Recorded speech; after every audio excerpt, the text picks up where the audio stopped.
Good day, everyone. I'm Simon Paxton, President and founder of the Sapphire Miriam Foundation, a non-profit organization based in the beautiful Trinidad Republic of Trinidad and Tobago. I'd like to welcome our young ladies from Trinidad here with us today at this live in-person event at the Fresh Press Factory in Coquay, San Fernando, South Trinidad. It's indeed a privilege to be here, and I thank God first of all for health and strength and life, never taking one day for granted again. Thank you all for coming, ladies, for your time. Thank you for your parents for entrusting you in our hands. And I thank all our partners from all over the Caribbean and in the US and in the UK for joining us today as well. All the girls online, welcome. This is a wonderful event. Since 2019, we have not had an in-person event in the girls program. So I'm really elated today that we can actually come back out and have an in-person event where the girls can socialize and get to know each other and meet each other. Okay, so we have a special presentation, well, a few special presentations today actually. We will be having beauty and self-image. Okay, so that's our basic topic for today. Obviously, beauty covers outer beauty as well as inner beauty. So we'll be focusing on both aspects of beauty with a focus on hair and natural skincare products. We have Dr. Joppy in the US from Project CULTIVATE and International Shades of Beauty, who will be doing inner beauty for us. And we also have a lovely young lady with us who will be telling us a bit about hair and hair care products. And we have Dominica, we have Jodie in Dominica at an event at the Rosalie Bay Hotel. We'll be tuning in a bit later on. Okay? So, any of you girls want to say hi? Just introduce yourselves. Let's go first. Come on. Your name, please? Nigeria Lotis. Kalia Scully. Kalia Bailey. Kaylin Bailey. Jen Brown. Next, so we're going to go over to the other side. We have 10 beautiful young ladies here with us today. Katisha. Suri Robinson. Arian Billy. Jade Rudder. Tishoni Daniel. Wonderful. Thank you, young ladies, for joining us. I hope you all have a wonderful time. So, any comments, Mr. Ricardo Mitchell, before we move into our presentation? Yeah. Very quiet. I think, yeah, they were very quiet. Your hearing aid one. Right. All right, so let me introduce you to Terry-Ann. Terry. Terry-Ann? Terry-Ann. Very well. Take it away, Yeah. Terry-Ann. All right. Okay, so I did not know that this was your first in-person session since you guys have been Since 2019, Wow. yeah. In 2019, we had a small session in the Vestini Library area. Okay. And then in 2020, because of COVID, we did not have any girls program. And then in 2021, we went online with the help of our technical person, Mr. Ricardo Mitchell, because that online was terrifying me. And we didn't have a choice. We went online because we had persons interested all over the Caribbean, Turks and Caicos, Dominica, St. Lucia, everywhere. So we didn't have a choice but to go online. And then in 2022, we were online again. And in 2023, we were online. And this is our first in-person event since then. So really elated to be here today. Well, I'm very excited about it as well. I mean, thank you for having me, ladies, first of all, and for everybody who's tuning in around the globe, around the Caribbean islands. Thank you for having us today. So my name is Terry-Ann, if you guys didn't get it earlier, but you guys can call me Terry. I prefer Terry, so let's go with Terry. Yeah?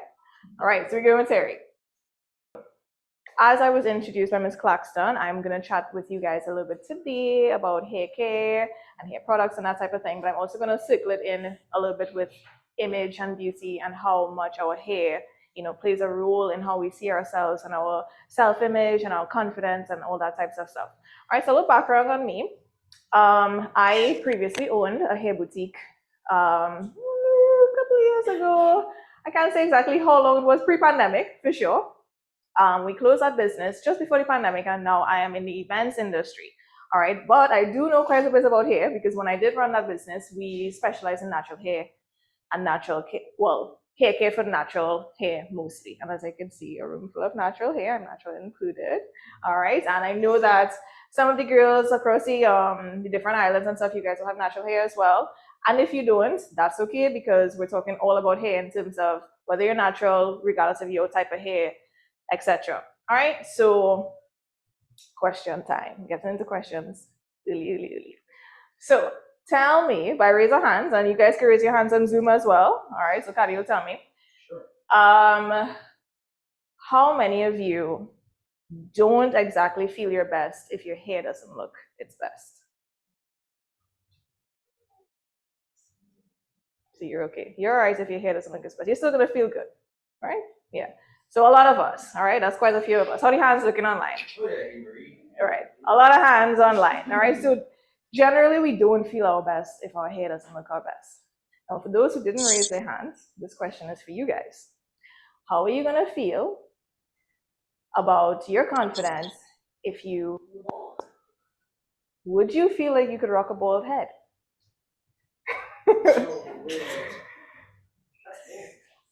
Nobody feeling confident about rocking a bald head. Anybody online confident about rocking a bald head, Gado? Right. So what does that tell us? How important hair is to our beauty and our self-image. All right?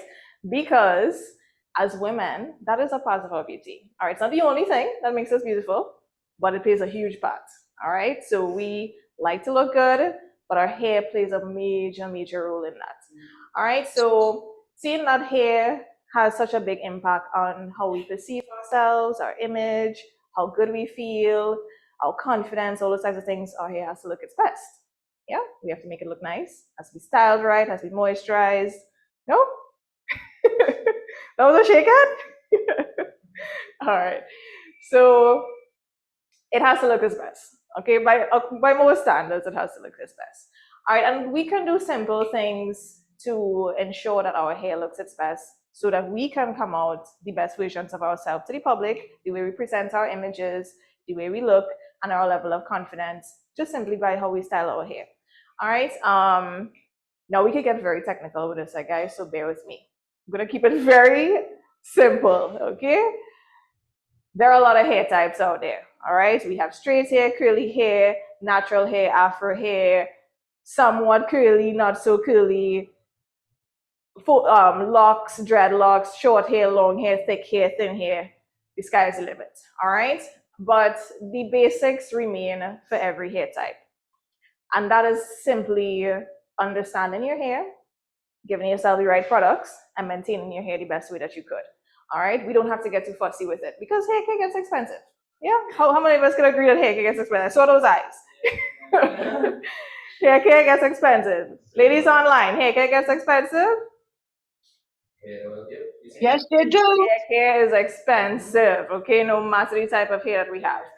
All right, so we definitely need to just kind of keep the basics in mind when we are thinking about our hair.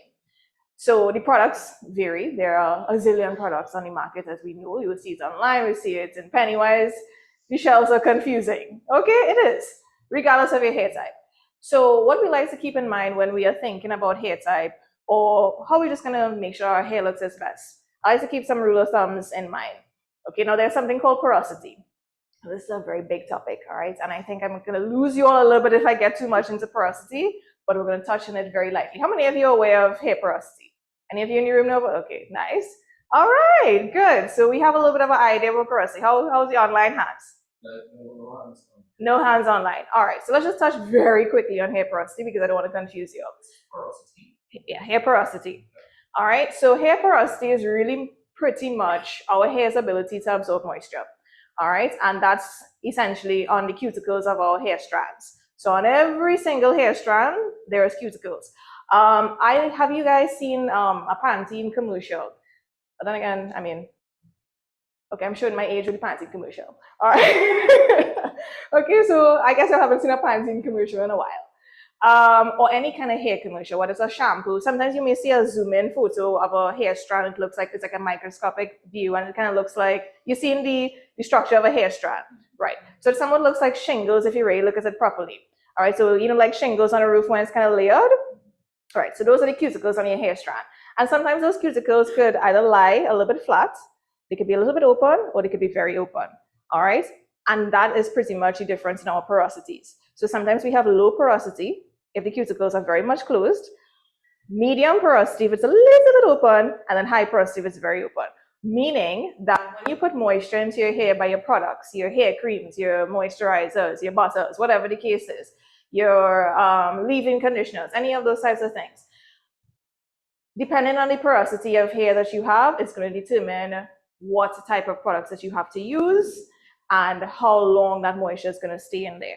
All right, so some hair types are a little bit more prone to different porosity. So let's say if you have straight hair, okay, or if you have fine hair, usually you may find yourself being on the low porosity side. So that means that you have to use products that are a little more watery, a little bit easier to get into your hair type, and it's not going to weigh your hair down. All right, so you don't want to have straight hair and then have like your hair clammy and heavy. All right, for those online, because I'm looking a little natural hair girls here, but for you girls online, if you have straight hair, you don't want to put anything too heavy in your hair to weigh it down. All right, now if you have natural hair, or if you have a curlier hair type, or you have a thicker hair type, you may want to use something that is a little more on the buttery side or the creamier side. All right, and that depends on your porosity. So with all this porosity, so how do we determine what porosity we have in the first place? All right, so take a glass of water. You have a clean strand of hair. Okay, wash it. Clean strand of hair, nothing with product already. Clean. And I'm putting in a glass of water. Room temperature is fine. Not hot water, not cold water, because those temperatures influence your cuticles. All right, not losing your, I feel like losing your a little bit, but so we put the strand of hair into the glass of water, and if your strand floats on the water, you are what we call low porosity. Okay, because your cuticles are not very wide open, so it's not going to sink. It's not going to water. It's not going to get in. All right, or moisture, not going to get in. If you have medium porosity where your cuticles are a little way open, you're probably going to get strand is probably going to sink like midway through the glass. If your cuticles are wide open, meaning that you have high porosity hair, it's going to sink all the way to the bottom. All right, because your cuticles are open, it means it's absorbing a lot of moisture, so it's going to sink. All right, basic way of gravity. Right? So all of that said, knowing that and having an idea of your porosity is really going to help you determine what you need to use. So simple rule of thumb. If you have low porosity, you need to use things that are very watery. All right, not super thick, because that's going to clam your hair down. It's going to make it feel a little bit too heavy and greasy. Medium, you can kind of stick within the creamier products. High porosity, which means your hair tends to get dry very often. You need something a little thicker and a little heavier. All right, so we don't need to get too fussy with the brands and that type of thing, because we're going to be doing this only if we start to dive into hair care brands, Granny Patrice, Dove, My Organic, Shea Moisture, the list goes on. We know that. Okay, design essentials, the whole gang. What I think you guys need to keep in mind with your product picking is whether I need something that is watery, whether I need something that is creamy, whether I need something that is thick and buttery. And you don't even know that if you kind of figure out what your hair porosity is. Alright? So that's in terms of products. So that's all the touch on products. Now with the other products, in terms of your basic hair care structure, because at the end of the day, what we're trying to do is achieve your best hair. Alright, and make sure that your hair looks its best. So it's not just about products. You have to have a clean scalp. Alright, so a nice little routine is recommended. Simple, nothing too fussy. You got a sulfate-free shampoo. Those are in any brand nowadays. Okay, we don't make shampoos with sulfates as much as we used to back in. All right, we have a lot of options now. That just goes by simply just reading the label on whatever shampoo you like to use. Sometimes you clearly see no sulfates. That's the kind of shampoo you want to use, regardless of hair type. Straight hair, curly hair, don't matter. Sulfate-free shampoos. Then you move into your conditioners, preferably something that is creamy, because you want to be able to put some moisture back in after you've washed your hair. Alright, you want to be able to detangle your hair properly without spending hours in the shower. Alright, and then you move into what we call our treatment products, which is like a deep conditioner. How many of you would have seen like those little packets of conditioners in the right? So it's like a mask, you may see deep conditioner, it may say treatment mask. We always want to use those. Alright, no matter what hair type you have, we have to use those. Alright, and I recommend that you do that at least once a month. You put them in, you get a little plastic bag in your head, you sit there with it, you let it soak in for a little while, you wash it out, move on with life. Yeah? then you move into your hair product, which is either your cream, your leave-in conditioner, your butter, that type of things. Sometimes we can incorporate a little bit of oil into our hair as well because oils are very good as well. All right, oils tend to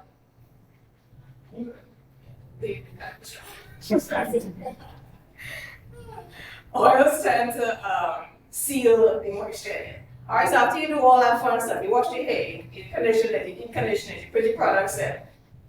You want to put a little oil, not too much, because sometimes when you straight hair individuals, you don't want to put too much oil in your hair because that's not going to weigh your hair down. So it's always based on the type of hair you have and moderation to suit what you need to do. Okay? Any questions for those? How do you guys feel about that type of routine? Too much simmy-dimmy? Too fussy? We do something less? All right. Straightforward, right? I mean, you shampoo your hair, you condition it, you deep condition, you put your product in, you maybe put some oil, you style it. Life is great. Yeah? Simple. Simple enough. Alright, so that's one. So we spoke about porosity, we spoke about products, and we can get a little bit into maintenance. So these are the three things like that I kind of want you guys to keep in mind when you're thinking about your hair. Okay? Because there are a lot of things that will contribute to your hair not that we discussed. Now remember, we're tying this all back into self-image because your hair plays a very important role in how you feel about yourself and your image. Alright, so that's always on the back of our head. With regards to maintenance, now I've noticed your age group. So you guys may not be in that stage of life where you're doing too much experimenting just yet in terms of coloring your hair, flat ironing, keratin, silk press. We know all of that goes, alright? And those things can get in the future years. So this is a future reference for the girls online as well. Those things can get a little bit challenging on the health of your hair. Alright, so when we look at things in a full circle, we want our hair to look good at the end of the day. That's what we're working on. Healthy hair. No, we're not going to have healthy hair damaged it with constantly flat ironing hair. So if you flat iron your hair, it's going to look up. It's going to be nice and smooth and straight. That's how you want it to look. But it will look different, so you get a different look. And you may like that. But if you do that regularly, your hair is going to get damaged. Alright? So it's just a matter of balance. Nobody's saying, oh my god, I have natural hair, never flat iron your hair. No. Balance. Alright? Or when you have braids, nobody's saying, don't braid your hair all day wrong. There's too much, tension on your scalp. Nobody's saying that. It's all about balance, alright? So if you have straight types hair, no one is saying that you can't color your hair, you can't flat iron your hair, that type of thing. It's all about balance just to make sure that our hair is always in its best and healthy stage. Because once it's healthy, it's gonna look good. It's gonna be shiny, you're gonna be able to comb it, you're gonna style it how you want, everything is going to look right. And when your hair is looking right, you're gonna feel good. You're ready to stop what you're looking at. You like the ball look. We're starting to look, ball is not it, alright? Ball is not it. Okay? So we want to make sure our hair looks good. Ball can be it. Ball can't be it, sorry God. Ball can be, but now you have to moisturize your scalp. Well, correct. You have to make sure that your scalp is moisturized. But for the purpose of family and beauty, alright? Ball is not it. Short hair is a different story. Okay? Some of us will be rocking short hair later on in life, or it's a whole different stage. Like when we're younger, we like long hair, and when our hair is no, we don't like long hair. You like long hair, right? You like long hair. I like long hair. I put my hair several times, but so it goes. That's where we're tying things directly back to self-image. Okay? When your hair feels good, you look good, you feel confident, you feel good about yourself, you feel happy about what you present into the world. Alright, because we are perceived by how we look physically. Alright, before we walk into a room, that's the first thing persons are going to see. How we are presented, how we look. Alright, if I came here today and my hair was, then I wouldn't have been able to talk to y'all about hair because they would be like, what are you talking about? What are you possibly telling us about hair if your hair is not together, right? So, it's important. And I feel good about myself today because I think my hair looks nice. I feel confident talking to you guys today because I think I presented myself in a nice, neat, clean manner. And I'm feeling good about myself. Yeah? And that's what we're about. That's what we are trying to achieve at the end of the day. All right, that your image makes you feel good about yourself. And how, again, full circle, how your hair ties into that. All right, pressure. Yeah. What kind of hair porosity do you have? I have low porosity. All right, so I use products that are on the watery, creamier side. Okay, I wouldn't use like a Shea Moisture that is very thick and heavy, or anything that is butter, doesn't matter the brand. I wouldn't use something that is super, super heavy. All right, because then it's just going to clamp down my hair. It's not really going to moisturize it. It's just going to sit there on the hair because my cuticles aren't very much open. All right, so to be specific, I use Design Essentials. Love it, love it, love it. I don't know if any of you know that brand. Love it. That's what I use, and it is a very watery type of product, but that works for me because I have low porosity. Yeah.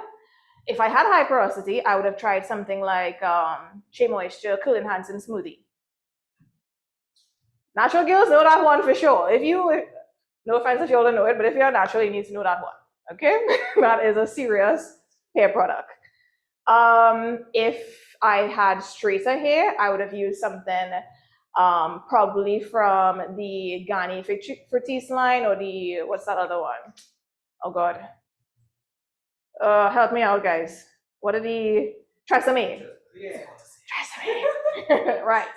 If I had straight hair, I would have used something from that line because they cater a lot to those hair types, and the products are a little more on the lightweight side, which isn't going to weigh down straighter hair types. All right, so does that answer your question, Mr. Mitchell? Yes, it does. Thank you very much. Splendid, splendid, splendid. Any other questions with regards to porosity or hair maintenance or products? Anybody? You all good? So you're confidently going home and knowing that you're going to try out what your porosity is. First of all, you're going to find out what your porosity is. What's yours? Hi. All right. So what do you use?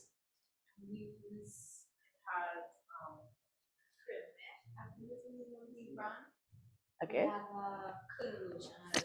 Okay. Sorry. I have a brand that I just use named Creme. Okay. It has a like accent on the R, so I'm not Mhm, sure how it's mhm. pronounced. And they have a curl lotion that I just use on it, keep my hair Okay. moisturized. All right. And you like it, and you're good with that. Yes, I Good. do. Good. So that's one. So anybody else actually gonna go home and try and figure out? Okay. Okay. Let's hear it. All right. High porosity as well. Same thing, but I don't really know what it don't matter what I use. Okay. I just need things to make it. Okay, yeah. And another thing with the high porosity here, since we have two persons in the room with that hair type, deep conditioning is your best friend. Deep conditioning is your best friend for any hair type, but specifically those that lose a lot of moisture because your cuticles are wide open.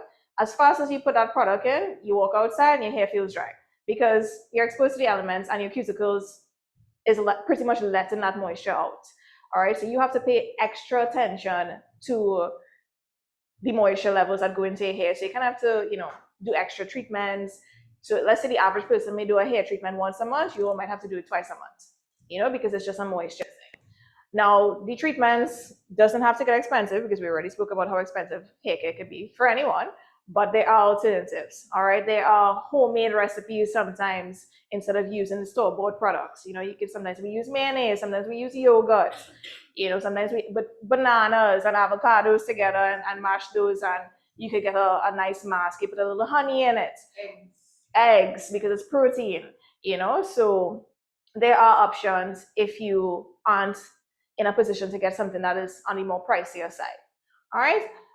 But before I get into anything else, how many of you are actually going to figure out your porosity when you get home? All right, so you're going to try. All right, nice. It helps, guys. It sounds like a whole simmy-dimmy, but it helps. Amory, do it, girl, okay? As soon as you figure that out, half your problem solved. So, we understand, one, that our hair plays a super important role in our image, all right? No questions about that. We understand that we don't have to get too fussy about how we care for our hair, what we put into it to make it look its best. All right, so now we go in full circle into how all of that ties into our image moving forward. All right, you guys are in what phase in terms of school? General. Forms, standards, where we at? Right, just wrote CXC. Just with SC, nice. I know. All right, so we in the secondary primary school phase, okay? So you all have a while before you get to your professional stage in life. However, it's nice to start getting yourselves in that mindset and that groove of presenting the right image from now, okay? Now we tie that back into hair again. How we present ourselves professionally, even at school, our hair plays a serious role with that. All right, even for those online, whatever school you attend, you guys may not be in uniform wherever your school is, but your physical appearance and your hair plays a huge role into how you step into school every day, how you feel about yourself, how you think you're compared to your other classmates, friends, all that type of thing. All right, so to touch on where I am now, so I mentioned that I ran a hair store a couple of years ago. Now I work in the events industry. All right, I have been doing that for roughly maybe about 6 years. And as a professional and somebody who runs my own business, my appearance is important. I work in an industry that is all about aesthetics, okay? Because I do weddings, so it has to look good. All right, I do events. Events have to look good. That's all the client cares about at the end of the day. However, they care about how I look as well, because they want to work with somebody that they perceive is professional, that they perceive is attractive in some cases, let's be real, and that they perceive knows what they're talking about based on how I look and how I present myself to them that particular day. All right, so again, image and hair. And the reason that I keep tying it back is simply because hair is so important to women's image. All right, so we could be dressed in the best. I don't know what the youths are wearing now. But whether you are in casual clothes, brands, trends, whatever the case is, wherever you all are going, you're hanging out with your friends in the mall, you're going out with your mom and your cousins, whatever. You're going out with a group of friends after school.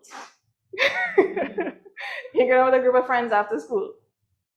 How you all step out into the public world says everything about your image and your perceived value and your self-image and your level of confidence and those types of things. And your hair is definitely going to be a representation of that.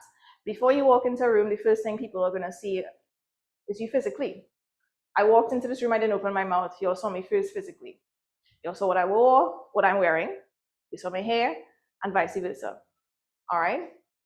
I don't know if you all are straight A students. I don't know if you all are nice people. I don't know if you all are kind. I don't know if what your CXC grades were. I don't know what your first choice options are. Nice, good for you. Look at you, high fives. Congratulations.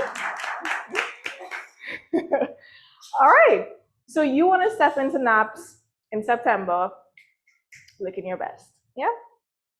No? You don't want to step into NAPS in September looking your best? You want to step into NAPS in September looking your best. All right, and you're going to be meeting a whole ton of other kids that you've never met before. Some of your friends may have been going NAPS as well, but there are a whole other Form 1s that you've never met. All right, and they're going to be seeing you for the first time. You're going to be seeing them for the first time. So you want to look your best. All right, you want to feel your best. And you want your hair to look its best and feel its best. All right, so again, that's the first thing persons are going to see. And unfortunately, in this world that we live in, that's the first thing people are going to perceive about you. All right, I don't even want to use the word judge because that's a strong word, but it's a perception based on what you look like. All right, so we always want to make sure we put that forward. In my line of work, I have to look professional. All right, even if I had pink hair, all right, I can have a pink afro, but it's in a pony when I show up to a client because I'm dealing with corporate clients, I'm dealing with couples, I'm dealing with health, food and beverage managers, I'm dealing with all versions of professional persons, and I need to present myself properly. All right, so we could go into a whole lot because you're all going to get to this phase eventually. It may not be your stage in life now, but like I said, we're preparing for different stages in life. All right? Actually, I'm speaking this loudly so the cameras could understand. but the Ministry of Education had to introduce hair policy for schools just this year. So Interesting. they don't have to wait until they reach the professional workspaces. It is impacting the hair and how they decide to carry the hair for the next couple of years. So that is already begun. Yeah. Right. So we do live in a society where a lot of those things are dictated, particularly for women. All right. There are certain industries that you can't have certain hairstyles. All right. There are certain industries where your type of hair may not seem professional. Okay. And they may want you to come all the way in and make sure that looks a specific way every day, and you're boxed in to that. All right. If I get into that a little too much, we'll be talking about this for now till whatever. All right. Because that's just the world that we live in. What we can do individually to set ourselves up for, I guess, the best perception or for our own confidence, I like to keep things simple in terms of how we look. Eventually, you guys are going to be at a stage in life where you can make a lot of decisions based on your own image. All right, that may be constrained now because of your age and that type of thing, permission, all that type of stuff. But you guys are going to be adults one day, and you can do whatever you want to your hair. All right, you can do whatever you want to your image. However, you always need to keep in mind what is the image, especially with my hair, that I am putting out there, as well as making that still remain true to who I am, and so that I can still feel good about myself. All right, and I just have a simple rule of thumb for that, because with all the restrictions that we have in terms of hair, with all the concepts and ideas and ideal scenarios of what professional hair may look like, or what good hair may look like, or what's acceptable. At the end of the day, we need to look neat. Your hair needs to look neat. It needs to be clean. It needs to smell clean. And that's it. Let's at least start with that. All right, let's not get too fussy into a certain hairstyle, because some persons will be under the impression that, okay, anything other than a ponytail isn't professional. All right? Hi. This is Marsha. This is Marsha. Hi, Marsha. Yeah, Marsha's one of our partners in Trinidad. Nice to meet you. Infinite coaching. Nice to meet you. Right, so I like to keep it simple, because we don't know what professions you guys are going to end up in down the road. All right, you guys may be musicians, creatives, lawyers, doctors, bankings, cabinet attendants. It doesn't matter where you end up. All right, and there are going to be rules in your industry for how you should look as well. What's considered professional, what's considered the standard that you need to adhere to. At the end of the day, until you get to that phase, your image always needs to be represented in a clean and a tidy and a neat manner. Like, once you start on that foot, we can get to the other levels in terms of what's accepted for particular situations and scenarios.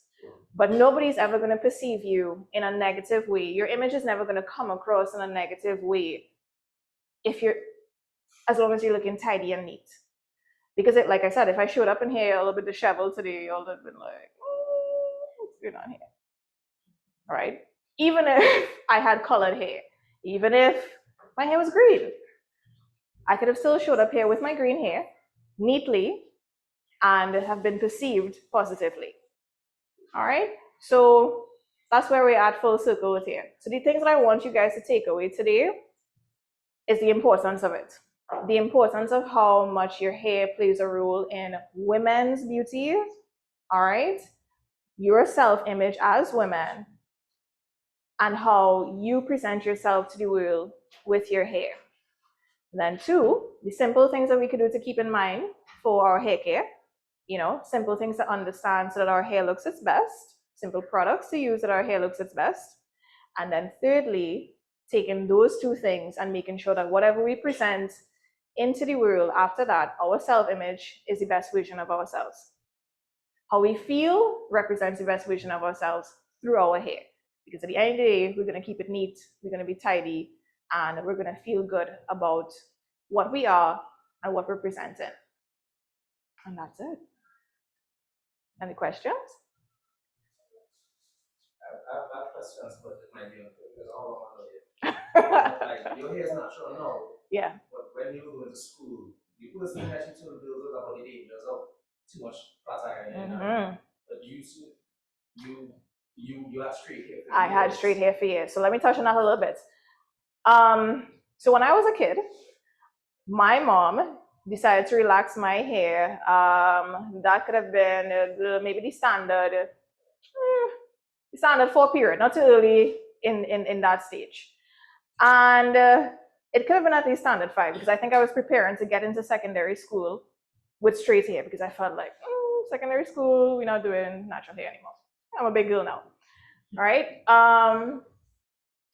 But not to say that relaxer is bad, because it is a preference, or chemically processed hair is bad, because chemically processed could fall under the umbrella of a lot of things: relaxer, color, keratin, silk presses, those types of things. It is a choice, all right? However, at the end of the day, regardless of what we decide to do with our hair, we need to make sure that our hair is healthy. So if we're relaxing, there are things to do to make sure that your hair remains healthy, that it's not damaged, that it's not broken, that it doesn't look its worst, because it could look really bad if we're not taking care of it. When you get to a later stage in life, if you start coloring your hair, the same applies, all right? So I was chemically processed at other points in my life. I don't think it matters per se what I prefer. Well, I do prefer my hair natural. I do, but there is no right and wrong is where I'm getting at. Okay, so for those online, if you do have a relaxer, nothing is wrong with your relaxer. You're fine, you're good to go. As long as you are presenting your relaxed hair in a neat, tidy, positive manner, it's styled nicely, it smells good, it's clean, and you are presenting yourself positively with your hair, relaxed, natural, straight, curly, dreadlocks, whatever across the board, as long as you're doing it in a manner that you can respect how you look and it's looking its best, that's all that we care about. And you're going to feel your best. You're going to feel confident. You are going to walk into a room feeling better when your hair looks better. We know this. We established this. The very first question I ask, you're going to feel better when your hair looks better and when your hair looks good. I wear a hat a lot of the time because male pattern baldness is a thing that a lot of guys have to deal with. And it takes us a while to get used to the idea that we don't have the hair that we had anymore. So it doesn't matter if my hair looks good or not. I walk on with a hat. Yeah. Or I only want to go out at night. Yeah. You know, those types of things. It is. Men have to deal with stuff like that. Yeah. So like Ricardo said, again, we're tying it back into the fact of how important hair plays to a person's image, period, men and women. You know, so men feel self-conscious about their hair as well too, whether their hair is thinning or even if their hair just isn't looking its best or they got a bad haircut or they're not sure what haircut to get.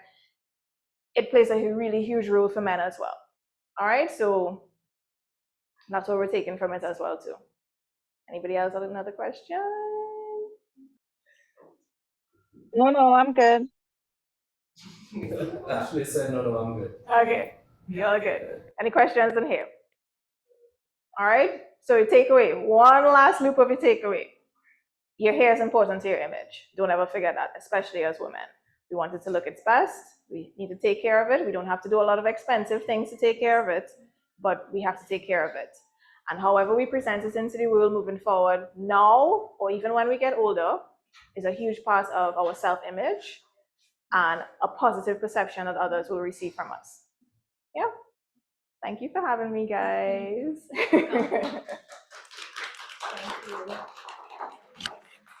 Thank you very much, Terry, for that wonderful and informative presentation. I'm going to be looking into the porosity of my hair.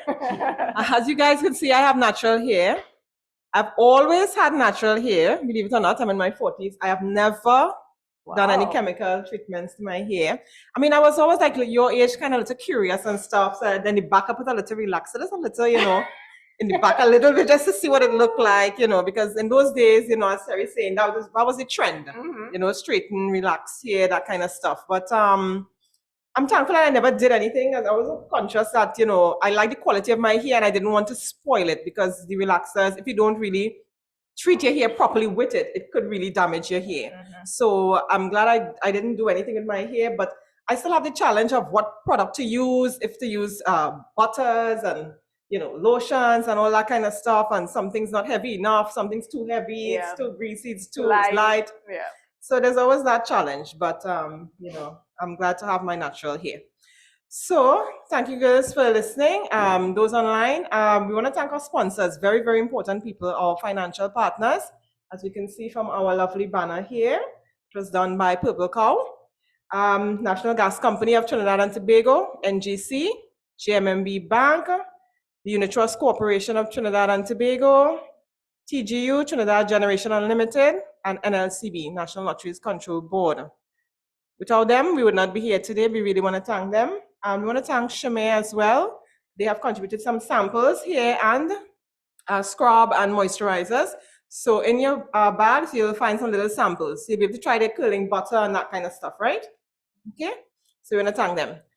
Nice, so we're just going to have a quick couple minutes break while Dr. Joppy comes on. Of note, Ivory messaged in the chat that your hair can fall off sometimes.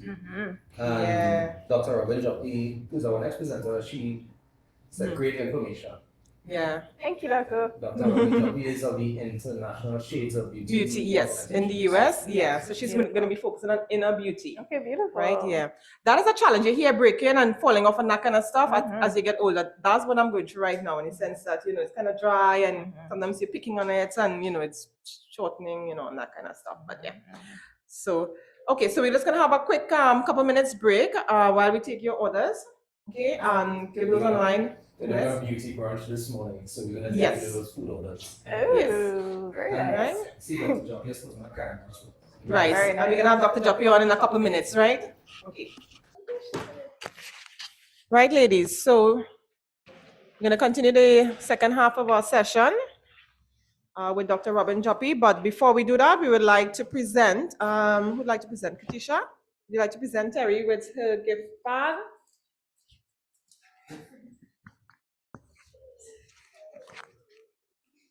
Yes? Just tell her thank you on behalf of all the girls. Thank you so much. Thank you on behalf of all the girls for coming here and sharing information. You're most welcome. Thank you for having me, all of you. Appreciate it. Thank you. Thank you very much, Terry, for gracing us with your presence and your knowledge. We are more knowledgeable about taking care of our hair and looking beautiful. Thank you. Great. So we're going to introduce Dr. Robyn Joppy from International Shades of Beauty in the US, who's going to talk to us about inner beauty, which is the most important part. Dr. Joppy? Good morning, or still morning. It's still morning. Good morning, beautiful people, citizens of the world. I love to start out with that because you're all beautiful. We're all beautiful. And we are citizens of the world. We are citizens of the world. I enjoyed Terry's presentation. Everything she said, I certainly agree with 100%. She talked a lot about hair. Forgive me. Look, here's mine, a braid this morning. I need to learn what my porosity is, so I know what products to use. So that was very informational. But today I want to talk to you all about inner beauty. External beauty is wonderful. Making sure the hair looks great is amazing. The creative director of International Shades of Beauty, she is a celebrity hairstylist here. She's worked with the greats of Whitney Houston, Michael Jackson, Patti LaBelle, you name it, Stephen Marjorie Harvey. She worked with them for years. And she has a saying that I absolutely love. When you look good, you feel good. And when you feel good, you do good. And so I start from that premise. So very quickly, if you remember, when you were with us 2 weeks ago, and even last week, I came and I represented Project CULTIVATE, is my nonprofit, and we are partner with this program. I also told you that I'm a serial entrepreneur. And one of my other businesses is International Shades of Beauty. We launched in 2019 in the United Arab Emirates and Dubai. And International Shades of Beauty, let me jump in. I love to talk, and y'all know I can go. I'm going to ask Ricardo and or Simone to keep me on track with time because I can go. So let me just, here we go with this screen share. Okay, let's go. Let's do this. Come on. Okay, here we go. And so I want to talk to you very quickly today because I would definitely want to take some time and make sure that you have an opportunity to participate and think about some things. So we're going to look at beauty as an inside job. I believe beauty starts from the inside out. Everything Terry said is true. There's a time and place for everything. We definitely have to make sure that the external's right, the hair is right. When you show up for, one day you'll go for job interviews and they're going to judge you on your appearance when you come in. How are your clothes? Are they clean? Are they pressed? Are they wrinkled? You know, how's your hair and how you smell? All of those things matter. But I think starting out the gate, it's what goes on the inside. So I say beauty is an inside job, inner versus outer. And the winner is you decide. You decide. I have my thoughts and opinion. We'll talk about that at the end of this presentation. So as I said, I am the founder and visionary of International Shades of Beauty. We operate off of 3 pillars, education being one. If you don't know, you don't know. And we say ignorance is bliss. You know, you need to educate. You've heard this several times throughout the start of this program. From day one, education is key. We operate off of integrity. I talked about that when I did my presentation last week and the week before. I talked about integrity being the core of everything that you do. And then we focus on economic development for empowerment. International Shades of Beauty brings the creme de la creme, the top in hair, the top in makeup, the top in fashion, the top in wellness, because we also focus on mental health as well as the physical health. And we also look at business. We bring people on the platform. We have Oprah Winfrey's personal makeup artist, Derek Rutledge. We have Panay Akpura. I told you she's worked with Steve, Marjorie, Whitney Houston, and name the artists, she's worked with them. We've had Marietta Carter Narcissus, the #1 makeup artist, most sought after in Hollywood. Name the movie, she's worked on the movie and they bring her in. She works with Tyler Perry a lot. She just finished a project with Tyler Perry. And International Shades of Beauty is blessed to have her come and tell people coming up in the industry how to get into the business. So we've worked with a lot of people. We bring people on the platform that showcases their products and services. I heard some of you when we've had the session on becoming a social entrepreneur, becoming an entrepreneur. Some of you make products. You talked about body butters and skincare and things like that. Someone crochets. I apologize, I can't remember everybody's name and what everybody does, but I remember that. And so I was smiling when you talked about those things because that's one of the things that we do in International Shades of Beauty. We showcase people. We give them an opportunity to expose their business and their services to the world. I believe in economic development because that's how we get empowered, And so that's really what International Shades of Beauty is all about in a nutshell. So the question that I have for you all, since we're going to focus on inner beauty a little bit, and I want you, if you're online, I can't see because I'm screen sharing, but I want you to think about this. Has anyone ever in your life told you that you're not beautiful? Has anyone ever said you're not beautiful? Has anyone ever said something to you that hurt you, that they said something about your appearance? I want to know who told you that you're not beautiful, and I hope you all can hear this. When you think about studies that show that women of lighter skin tones get complimented more in general in a range of things than women or young girls of darker skin tones. So if you're talking about even just in the school setting, You have two young girls who both do a great job. They both get A's on something, let's say, and the young woman who is of a lighter skin tone gets complimented and commended more. That's where your self-esteem comes from. That's what you start to believe. And how often are you reinforcing things and that you may not even realize you're reinforcing? I remember I would say 9th grade, I thought, like, what if it just wasn't here? It'd just be easier. But, like, the only thing that got me through that was, like, my mom telling me and my friends, especially Kamaya, just, like, being there and having someone to talk to. It just made me think, like, I can't leave them, because it keeps me, like, coming to school every day and, like, just, like, the smile on my face sometimes. It's painful. It is. Because it shouldn't happen to anyone. We shouldn't have to hate ourselves because of the color of our skin. And the fact that I had to talk one of my best friends out of not wanting to be like that because the color of our skin, about the fact that we're just so bad. It's not right.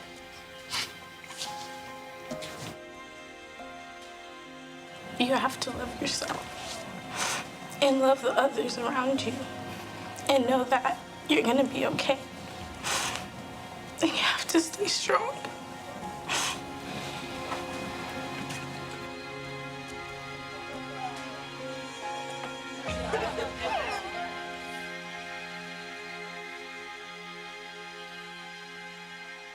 You know, sometimes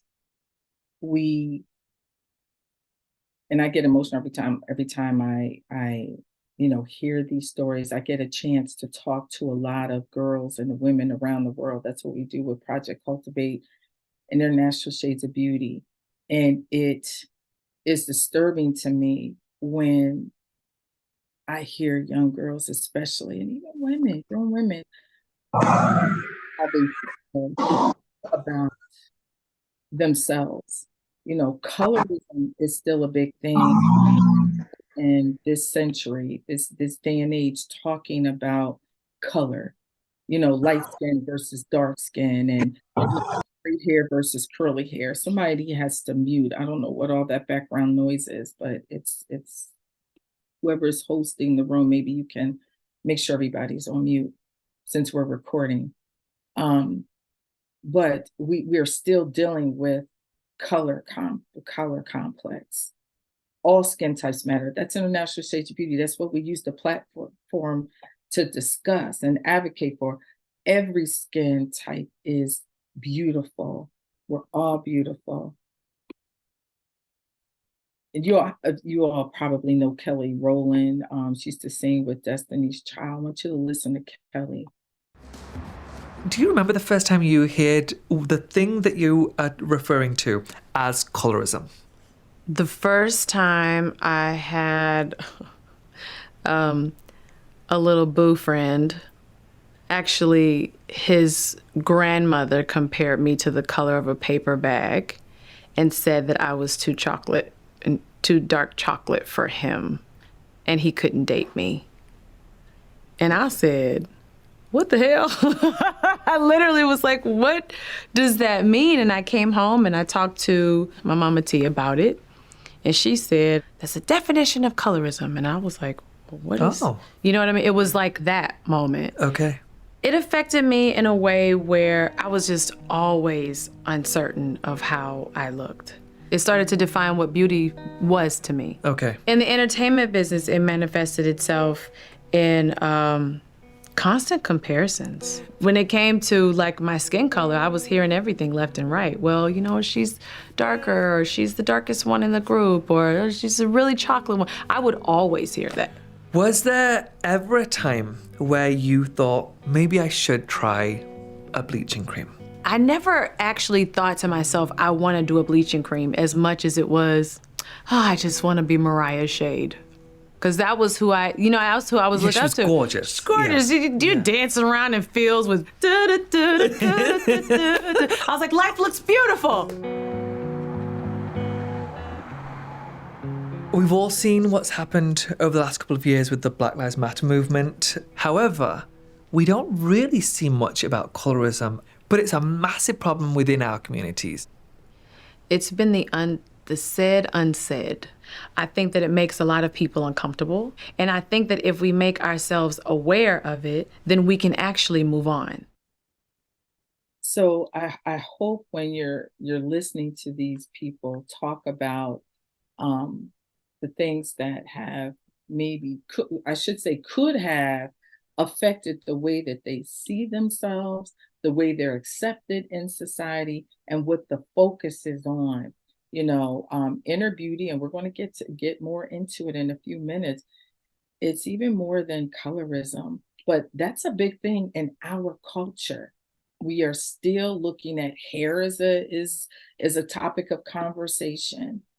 Or skin color is still in the 21st century, it's still a topic of conversation. And so we want to talk a little more about that.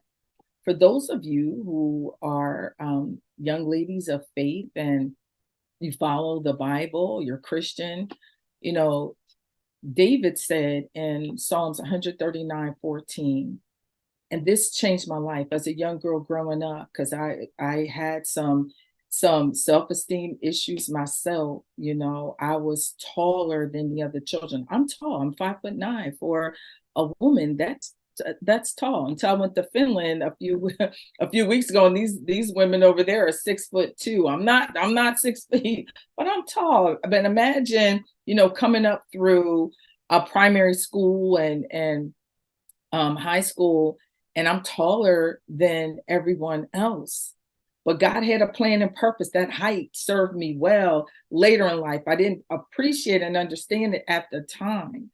When I was a teenager, I had and still have very sensitive skin. I had acne, and I would just, I'm tall, I have acne, I have beautiful hair. It's my hair, I'm natural hair. I did the chemicals. I will say I did put chemicals in my hair, trying to straighten it and all that stuff. But can you imagine? The only time I would look in the mirror is to count the pimples on my face and then go cry to my mother. And my mother would build my self-esteem. She would pour into me how beautiful, how pretty, and she would say the scripture to me every day and have me say it. You are fearfully and wonderfully made. And David says to God, marvelous are thy works, and that my soul knoweth it right well. You have to know who you are. You have to know that you're beautiful, regardless of what anybody else says. You have to know who you are. The dictionary says, because here's the thing that I talk when I'm speaking to young girls, for whatever reason, somebody out here in the world came up with the definition of what beauty is. Whether it's light skin, whether it's a thin nose, whether you look Caucasian, whether you have straight hair, whatever, somebody came up with the definition of beauty, and it has affected our community in so many different ways. People are trying to be beautiful, dying to be beautiful, literally dying to be beautiful. But the dictionary says that beauty is the quality or aggregate of qualities in a person or thing that gives pleasure, to the senses, or pleasurably exalts the mind or spirit. It's loveliness. Whatever all that means is, to me, nonsense. It's nonsense, because I believe that you write your definition of beauty. What is beauty to you? And so I had to sit down and do this for myself. And I'm going to tell you, this is my definition. Let me change this art gallery because it is in my way. I can't even do this. Hold on. So what is beauty? What is beauty? I believe that it emanates deep from within.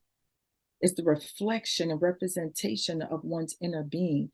It reflects you. Inner beauty reflects you. Beauty comes from the inside. Real beauty shows up in the color of love, which is connected to your heart and soul. How do you feel? What's going on inside?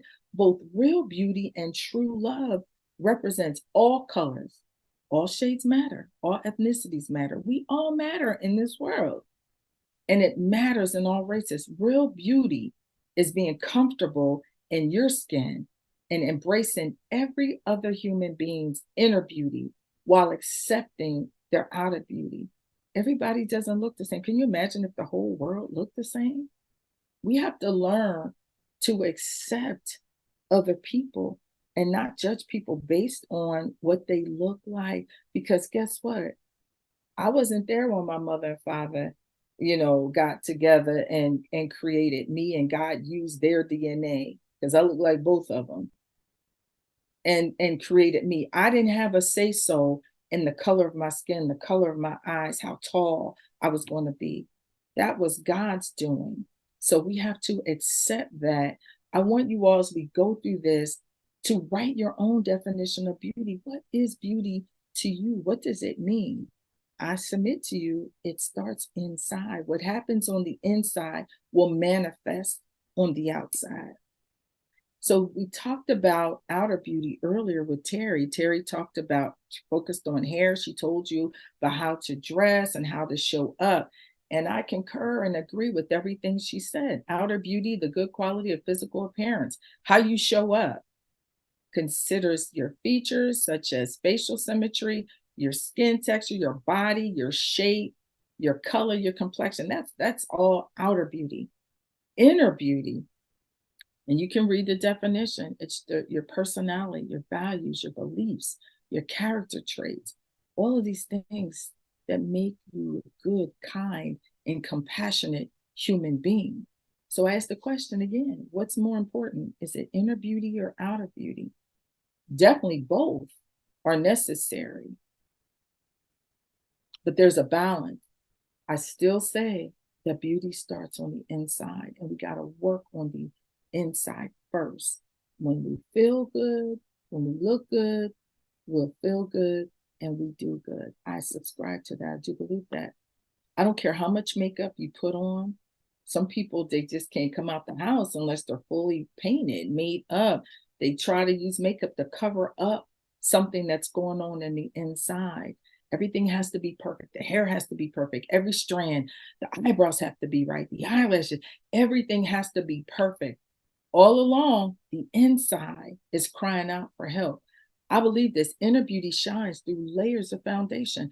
I don't care what you do to the outside. If the inside isn't right, the outside's not going to be right, because eventually it's going to take a toll. Stress, if you're depressed, if you're feeling sad and you're not happy with the way things are going in your life, and you just mopey and not really have a desire to do anything, you're not going to exercise, you're not going to eat right, you're not going to drink a lot of water. Stress can show up on your skin. Acne can show up. Rashes can show up. You can develop nervous habits.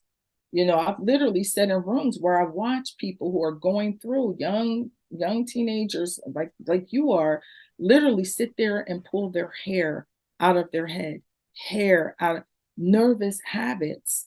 And we had to address those things. So let's focus on inner beauty. Outer beauty is a given, but let's focus on the inner beauty, because that's what's going to shine. Your kindness, your heart, your compassion, your loyalty, your integrity, that's what shines through. Here's a picture, and this is not a good picture, showed up better on my iPad. This is the same person.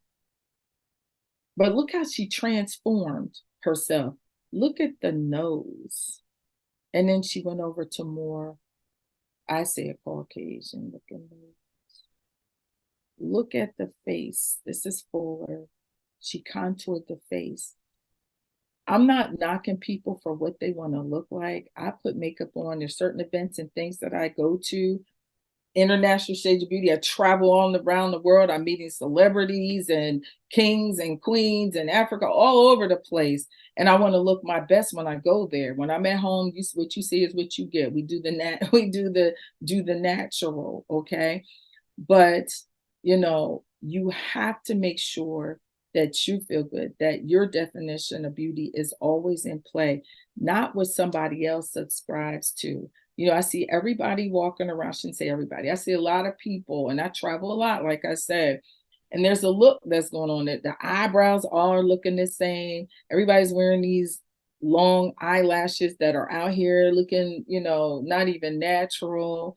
I personally don't care for that, but if you do, then that's you. I like a more natural look, unless I'm in film, if I'm going to be shooting or, modeling or doing something like that, then I have to. But otherwise, I personally don't. I like to be as natural as I can. But this is something that we see a lot of, people are trying to transform their look, not only by makeup, but by going through surgery. And this is something I'm going to be working on, a docu-series. Hopefully, if all the funding comes through, we'll be starting in February 2024.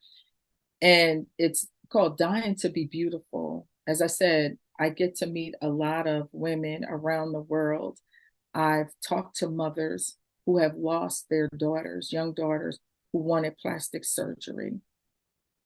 And they want to look like everybody else. I've spoken to husbands and children who lost their wife. Their husband lost wife because she wanted a mommy makeover. She had several children and she had gained the weight and she had a little pouch in the stomach. There's this whole surgery called the BBL, the Brazilian butt lift, which is one of the most dangerous surgeries a woman can have. But women are doing it because somebody out here in the universe said that the perfect body is, you got to have the right bust line, a tiny, tiny waist. Even though you may have had 4, 5, 6, 7 kids, they want you to have this, 24-inch waist, which is, that's tiny.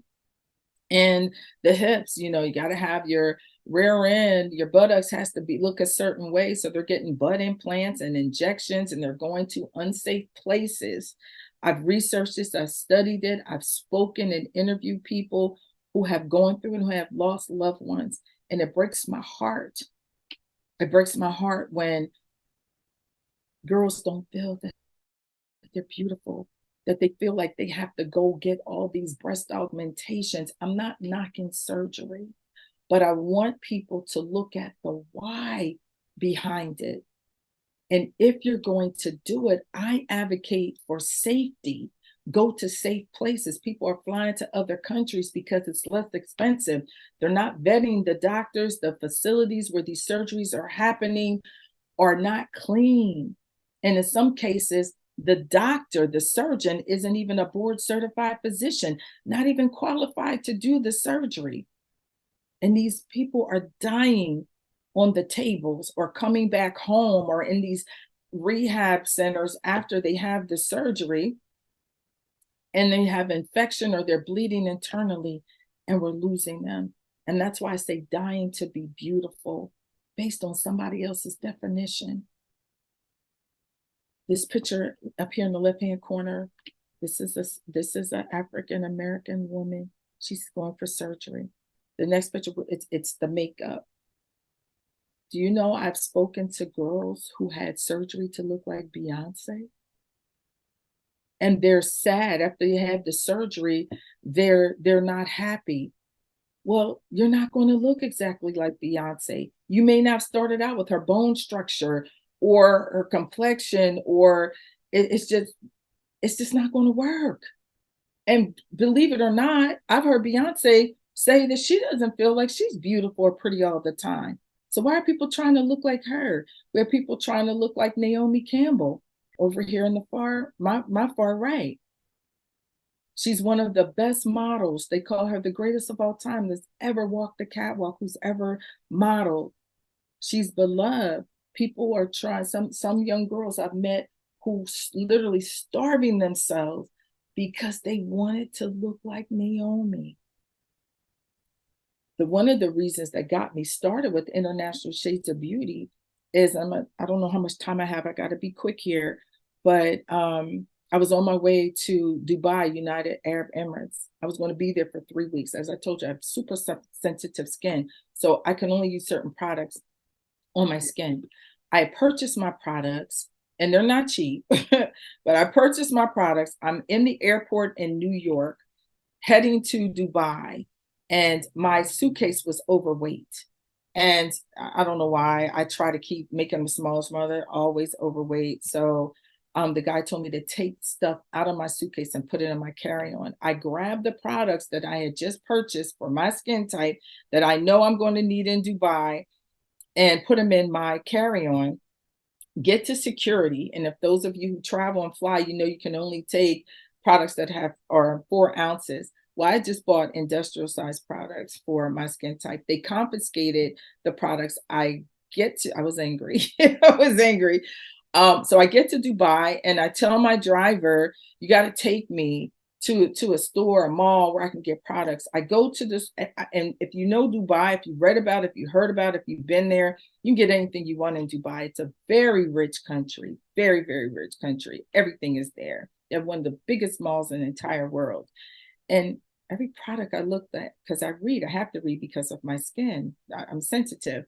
Everything had this whole white and bleaching effect where it was all skin lightening and skin brightening. And that scared me because with that comes carcinogens, cancer causing, and that can be harm. So fast forward, I started interviewing people who look like me, who look like you in Dubai, and asked them, what do you do? Do you understand? People weren't even reading. They had no idea because this is what all was available to them. And International Shades of Beauty came. Remember, we said, if you're an entrepreneur, you're an answer to someone's problem. And that was my thing. I became an answer. I became a hub, a resource, a distribution center for information on this whole beauty, what we're putting in our bodies and on our bodies. So I just want you to remember, again, I'm going to keep saying it. If you want, one day, I don't know, I might have to get some type of surgery. I don't know. I pray not, I hope not. But if it's something that you want to do or you feel like you need to do, understand the mental part. Why? The mindset. Why do you want to change? Why surgery? Why? When you look in the mirror, what do you see? What makes you want to look like someone else? What makes you not appreciate how you look and how you show up in the world every day? Understand your why. And if you're going to do it, make sure you vet, the doctors and the facilities, but you're young. Just love who you are. Love who you are. Love how God made you. Here's something I want to show you real quick. These cosmetic procedures are becoming so popular with teens, plastic surgeons have coined a new syndrome for it, Snapchat dysmorphia, with young patients wanting surgery so they can look more like they do in filtered selfies. So Gotti and I sat down with teens to talk about why they're taking these extreme measures. From bigger lips and smaller noses. I just wanted this thinner. To Botox and breast implants. Teens today are bombarded with images of cosmetic surgery. I think we're gonna do some lip injections today. I've always wanted them. 19-year-old Ella Snyder was so proud of getting her lips done, she filmed it for her YouTube channel. But yeah, I love them so much. Very good experience overall. Highly recommend. Were you self-conscious about your lips before? I was definitely self-conscious when I smiled, and now I can look at myself in the mirror and feel beautiful and feminine. And the number of kids getting nip tucks may astound you. In 2017, nearly 230,000 teens had cosmetic procedures. On the rise, teen lip augmentations, breast lifts, fillers, and liposections. That's right, kids as young as 13 are getting them. How many people here know a teenager that's gotten cosmetic surgery?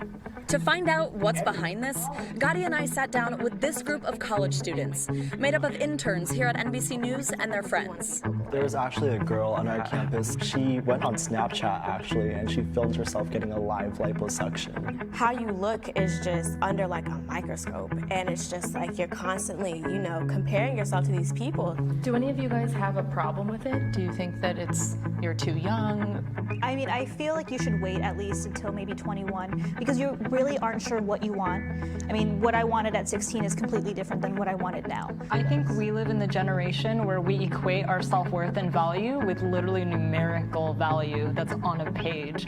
So yeah, we see who's getting likes, who's getting followers, and we assume that that's the right path. 17-year-old Ryan Jeter says he got surgery after being bullied for his big ears, starting in middle school. They really would give me nicknames about my ears. It's like, oh, there's like Dumbo right there. I was basically crushed. I was very depressed. At 15, Ryan had his ears surgically pinned back. He says it's changed his life, gaining him new confidence and a girlfriend. Do you think getting that surgery is kind of like letting the bullies win? Not really. In the past, I didn't have the courage to stand up for myself, but after the surgery, I won't let anyone mess with me. But for every surgical success, experts warn there are nightmares too. Top plastic surgeon Dr. Andrew Orden says these are serious procedures that can cause infections and other complications, risks that teens may not consider. They may get dependent on doing these things, and it may create a body dysmorphia, a poor image of themselves. While Ella says lip injections have boosted her views online, she doesn't want to encourage other teens to get them, admitting she's sending a mixed message. What do you say to people who say you were beautiful before? I definitely do think that I kind of fell victim to these beauty standards perpetuated by pop culture and social media. It's hard to think about the fact that I had to do this to feel this way about myself. So, you know, I certainly hear a lot of stories. As I said, I hear a lot of stories and talk to a lot of young girls and women. And my focus right now is really with young girls on how they feel about themselves, going to the extent of having these surgeries based on what social media says in pop culture. So I want you to do something. I don't think we have enough time today. I really wanted to get through this and spend some time because I'm really interested in hearing how you feel and what you have to contribute to this, things that have happened to you. But I want you in your free time to list 5 things that someone said to you that hurt your feelings. And I want you to write, fill in the blank. You are what? What has someone said to you? List 5 things that someone said to you. And just think about that. And maybe one day, Simone, we can come back and pick up, because this is really important to me. And it's important that you all understand how beautiful you are, how relevant you are, and how to transform, you know, the negative things that people said to you that may have hurt you into something very positive and wonderful. The second exercise that I would love for you to do is list 5 things that you like and or love about yourself, and start out with I like or I love my eyes. I love my heart of compassion. Whatever that is, I want you to list that out. And some of the things that I want you to be aware of, the qualities of inner beauty and how to display them. One is kindness. I heard Terry talk about kindness earlier in her presentation. Not just you being kind to others, but being kind to yourself. You got to learn to be kind to you. Don't be so hard on yourself. The second is integrity. I'm always going to talk about integrity, having strong moral principles. When you're an integral person, people can see that.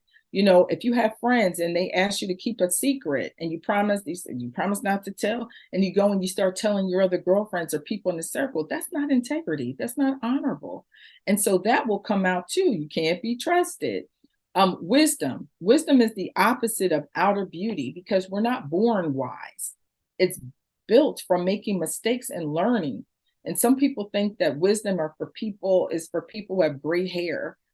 People who are older, old people. And that's not true. You can be young and you can be wise. If you're making mistakes and you're learning from your mistakes, that's wisdom. Are you loyal? Being dedicated to yourself. First of all, self-loyalty is more important than anything because not everybody's always going to be loyal to you. However, if you give your word and you're committed to something, that's what loyalty really is. But self-loyalty is your first step in unleashing your inner beauty, being loyal. And then lastly, love. Look inward and find what makes you unique and appreciate why you find that beautiful. How do you get there? How, Dr. Robyn, can I become, confident and really understanding my inner beauty? I believe in writing positive affirmations, affirming yourself. Somebody said, and it's been proven, if you do something for 21 days straight, it becomes a habit and then it becomes you. You're just going to do it. So I challenge you all, for the next 21 days, write something positive. Starting out with, I am fearfully and wonderfully made. I am beautiful. Use a noun. Don't use a verb. Use a noun. I am positive. Say something positive about yourself for the next 21 days, and I guarantee you begin to believe it. Love yourself. Appreciate who you are and what you have to offer to those around you. People should learn to be honored when you're in their presence because of who you are. Be kind to yourself as well as others. Take care of your physical body. Eat healthy. Exercise. Drink plenty of water. Water gets rid of the impurities in our bodies. And then lastly, I want you to write and describe your own definition of beauty, not the definition that Dr. Robyn gave, not what David said of the Lord, and certainly not what Webster's dictionary says. What do you find as beautiful? How would you define beauty? And so that's all. I know I went over my time. I apologize, Simone. I'm so sorry. But beauty is, and I should say not but, and beauty is an inside job. I'm done. I thank you for your time. And I want to leave you with this. If you change your mindset, you will change your life. Change how you view yourself. Change what you thought beauty was. And look on the inside. Change your mindset and you'll change your life. And I'm done. Thank you so much.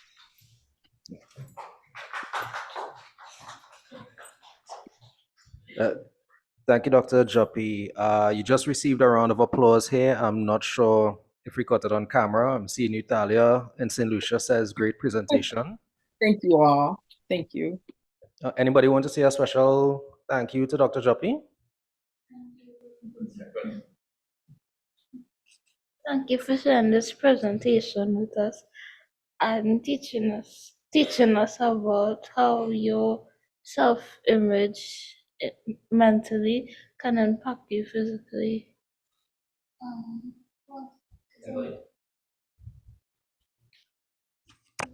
Thank you very much. And yes, Dr. Joppy, that was an amazing presentation, and I look forward to seeing your documentary. I did not know that the numbers were that bad. You're talking about 250,000 teenagers who haven't even finished growing. I know that I look very different when I was 17 and when I was 21. There's still a lot of time for your body to change. So the idea that you're going for surgery that young, when your body hasn't finished doing what it's doing, for me, it is really scary. So thank you so much for that.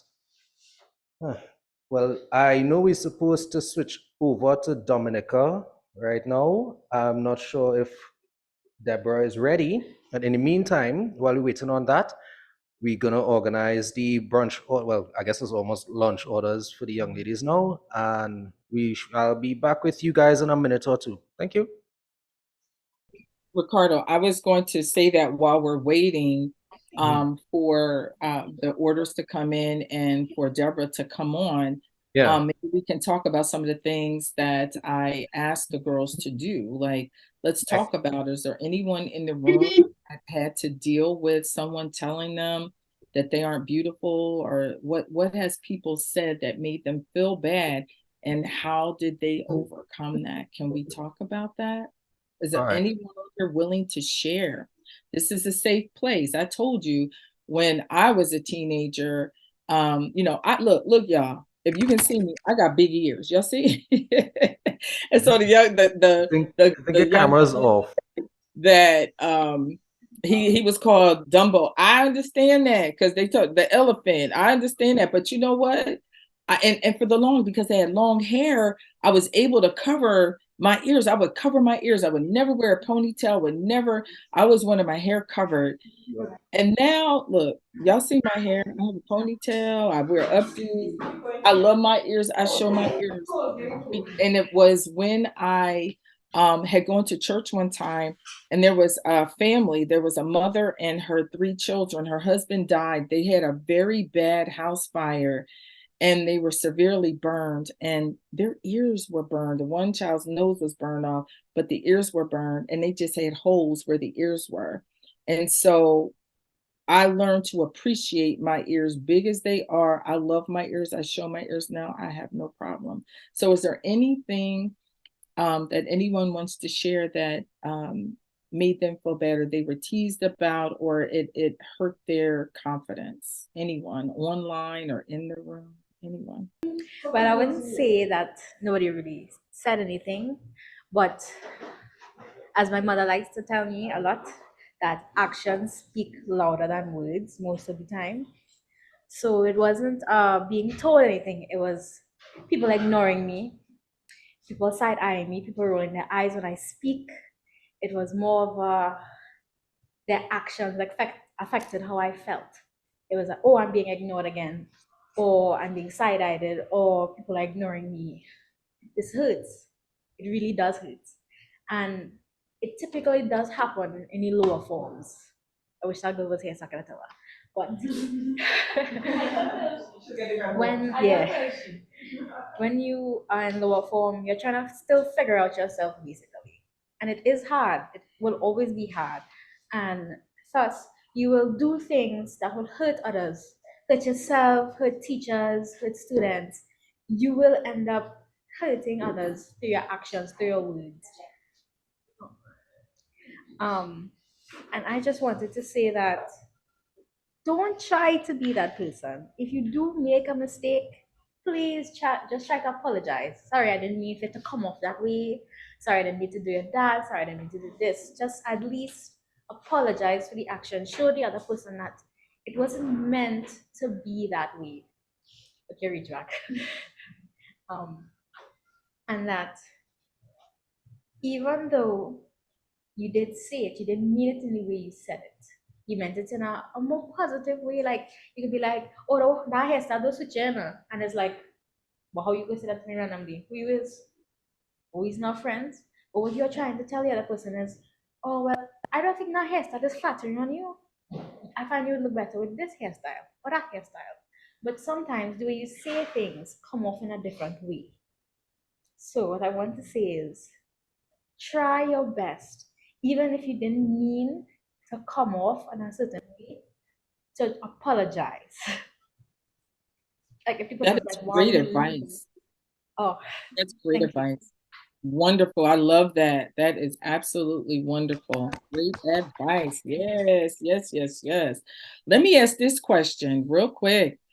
How many of you, and I want you to show of hands, and even for those who are joining us live streaming, you're on, you're joining us live from wherever you are in the world. How many of you, when you look in the mirror, are happy with what you see?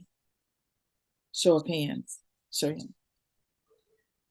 Put them up high. I want to see them. Are you happy with what you see?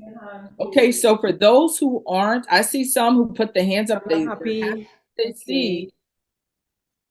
For those who didn't raise their hand, the young lady that is to the left of the young lady that just spoke. I didn't get to hear her name. The one who just spoke. The one to the left to her on the end. She didn't raise her hand. She was hesitant. What don't you like about yourself when you look in the mirror? Be honest with us. Be transparent. I don't know, really. I just don't. You just don't? Yeah. So when you look in the mirror, you're not happy. Is it your hair? Like, if you can say why you don't like what you see, what is it that you don't like when you look in the mirror?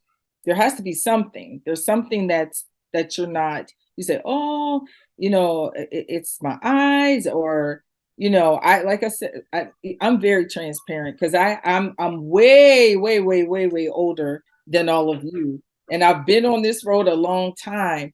And so I used to look in the mirror and pick myself apart when I was your age.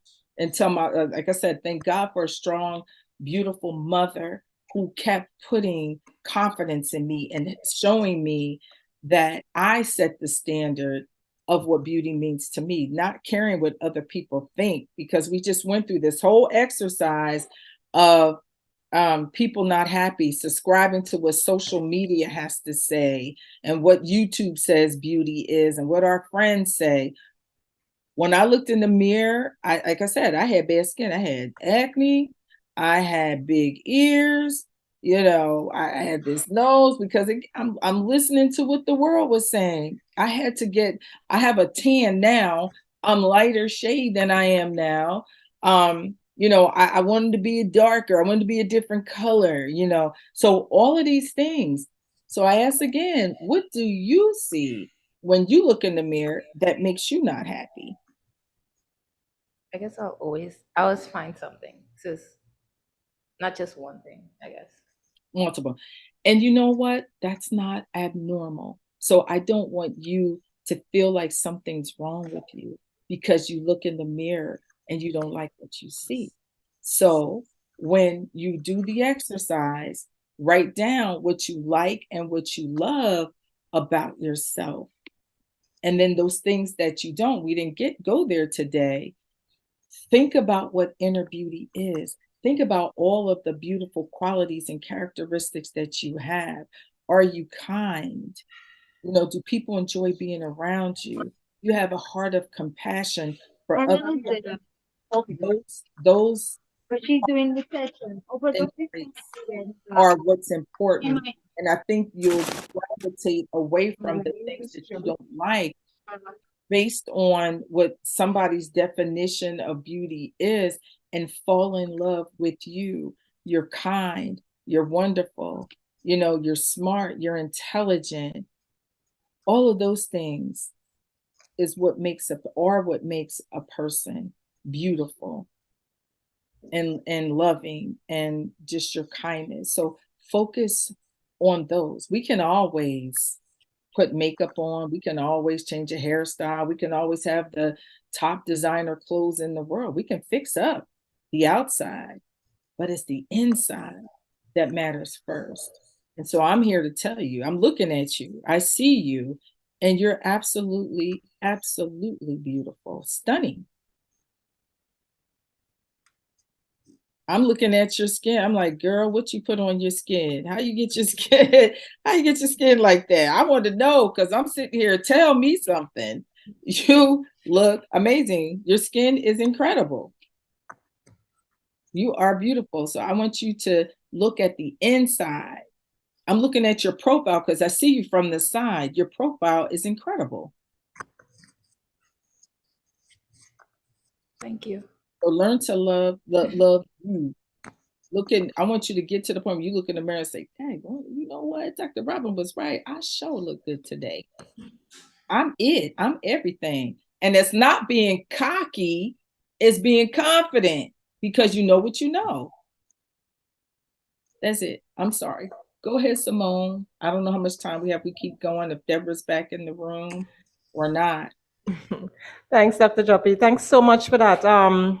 That was much needed. You really don't know how much that was needed. Thank you very much. You're welcome. Yeah, I want to thank Suri for her contribution as well. Very nice, and it all depends on the way you say things. As Suri was saying, just be kind in the way that you say things, because sometimes you might want to tell somebody, well, maybe that hairstyle doesn't look good on you, or maybe that blouse doesn't suit you. So say it in a way that they could, appreciate constructive criticism rather than they will feel, demeaned, or depreciate their self-confidence. I mean, we all went through those type of experiences, as Dr. Joppy said, she had her challenges. I had my challenges as well. I mean, you see us here now as, we're looking like confident adults, but, when I was going to school, I was thin and tall and, not much shape, just, and that kind of stuff. And I wasn't the popular type, so I didn't have much friends. I had a few friends and, I was comfortable with that. But, we all go through this phase. We all go through our challenges, of not being popular, of not liking what we see in the mirror, of too tall, maybe too short, a big belly, or fat hands or something. You know, we all have our, likes and dislikes about ourselves. But most important, we have to be confident. We have to know that we are fearfully and wonderfully made, and we have to be confident about who we are, and we have to love what we see when we look in the mirror. Okay? Not every day we might be totally elated, but every day we must be content and love what we see. Okay?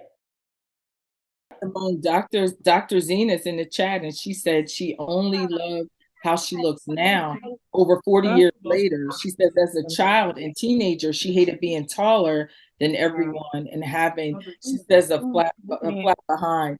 And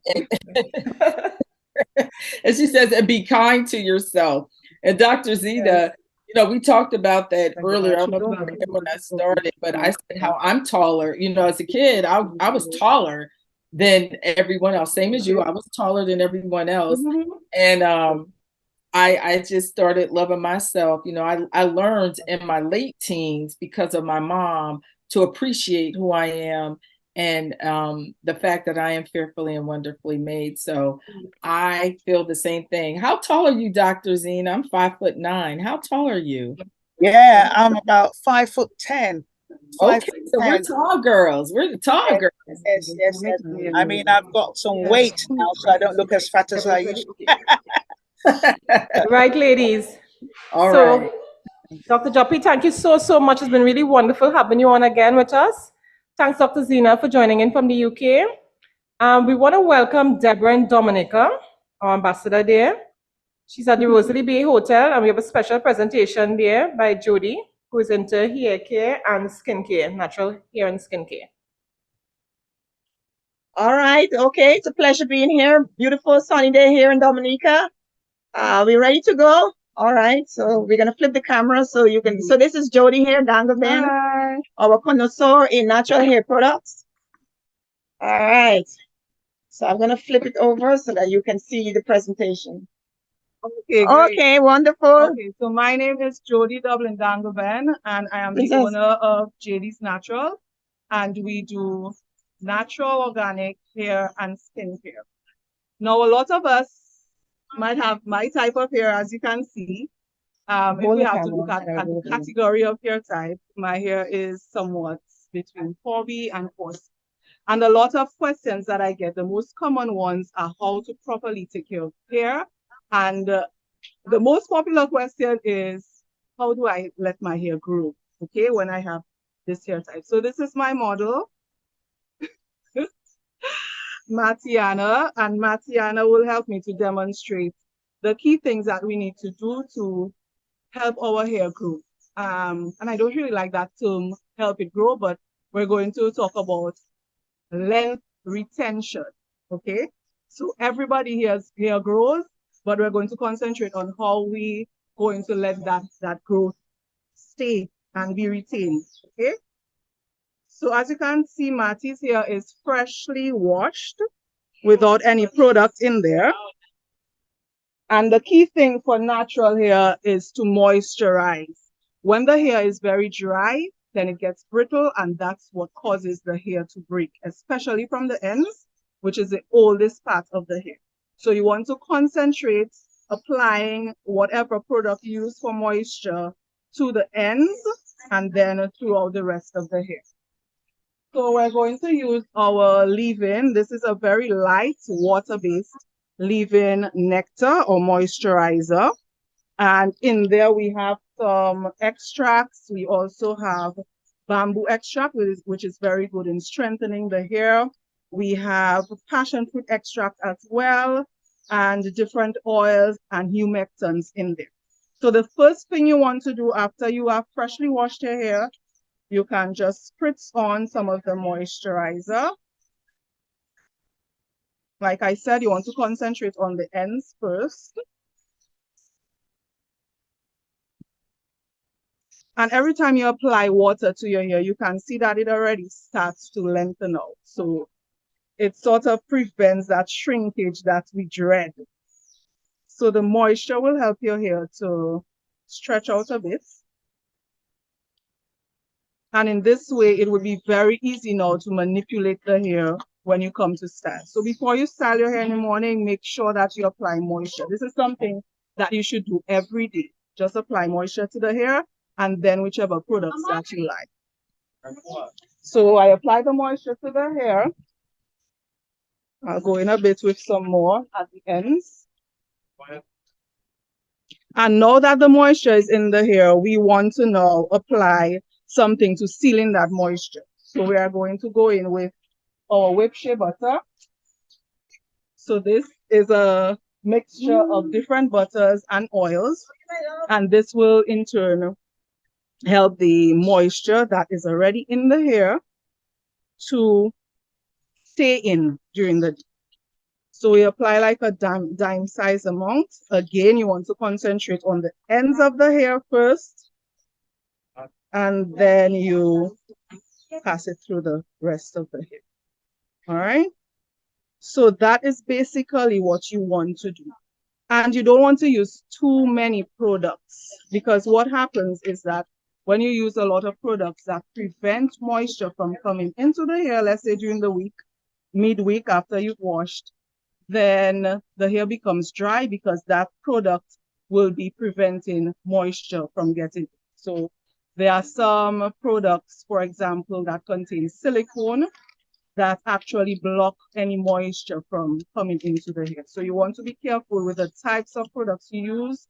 And you can even start to look at the ingredients. So anything that says econe or cone at the end, that means it contains silicone. And silicone really sits on the hair and blocks any moisture from getting in. So try to use as much as possible natural products like water-based moisturizers, shea butter, any sort of butter, natural plant-based butter. And so now you can see the difference between this section up here and this one, which is really dry, that has no moisture in it. Okay.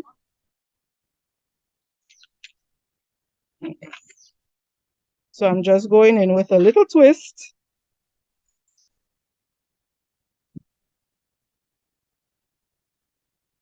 All right. Now, another thing that you want to be careful of is the type of hairstyles that you do.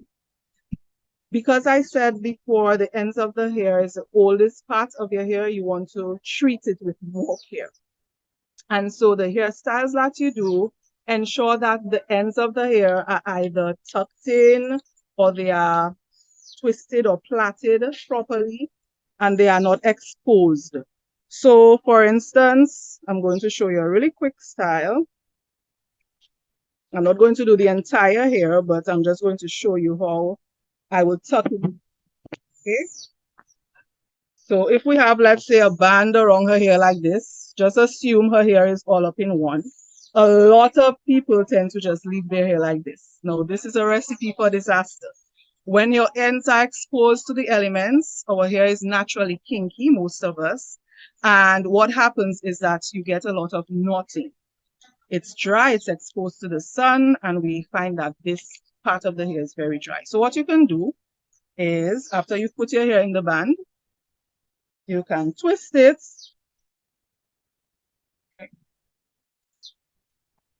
You can bend it over around your finger like this, and then just tuck it. Okay. You can take another section of hair, twist to or tight, whichever you prefer. Wrap it around the end of your finger and twist it in. So you get a sort of textured bun, but you also have your ends of your hair protected. Okay, so that is an example of what we call a protective style. And because of our hair type, we want to maybe have the majority of our hairstyles in a sort of protective style to protect our ends. And that is where you will see your hair get into a longer length and you retain more hair by that. Okay. So that is it from me. I hope this helps. And if you all have any questions, you can go ahead and ask. And just leave some message in the chat. I can always get back to you if you want to know anything else about the products or protective style. Thank you. Bye. Thank you.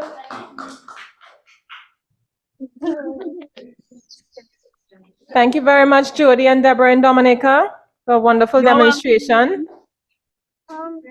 Wow, I wish we were there. Those products look absolutely amazing. Lovely natural products. Deborah, I think you have to post some of those products here for us, you know. Lovely. Right, girls, have you learned something about how to handle your hair a little better? Yeah?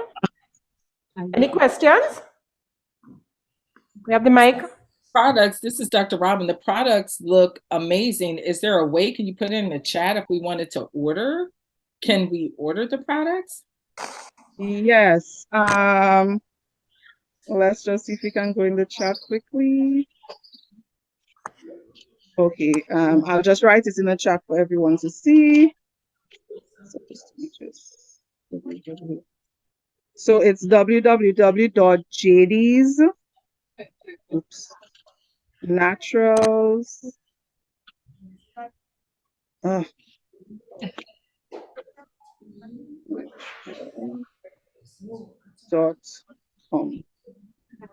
All right. And very soon, I'll have a distributor in Trinidad who will actually have the products in Trinidad for retail. So I will update you guys on as soon as that happens. Voice prompt. Okay.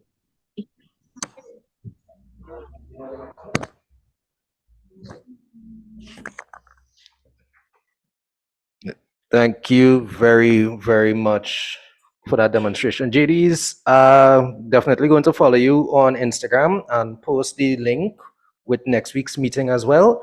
And Dr. Joppy is out of the US, so you never know, you might end up with a distributor in the States as well.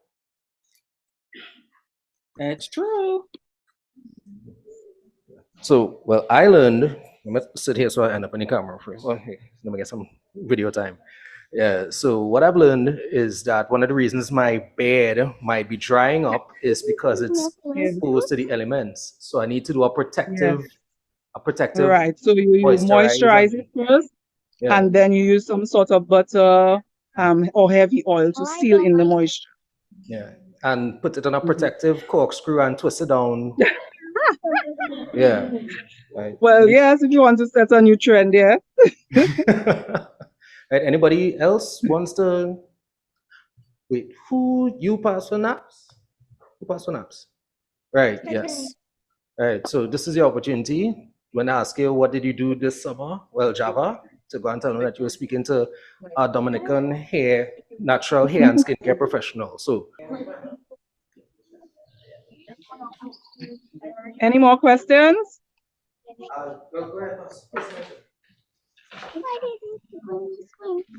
Hi, good morning. Well, good evening. Hi, morning. Sorry, it's evening. What would you recommend for especially oils for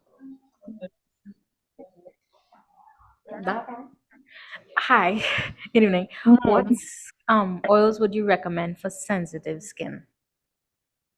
So if you have sensitive skin, the best oil to use would be like jojoba, because that's the oil that closest mimics our own natural oil that our Sorry, skin what's the name of the produces. oil? Jojoba or jojoba, some people pronounce it jojoba, so it's spelled Jojoba. Oh. So you could use that, or sweet almond oil or grapeseed oil. So those oils are very mild and what you call non-comedogenic, so they don't block the pores. So if you have sensitive skin, then those are maybe the 3 oils I recommend you use. Okay, thank you. Welcome.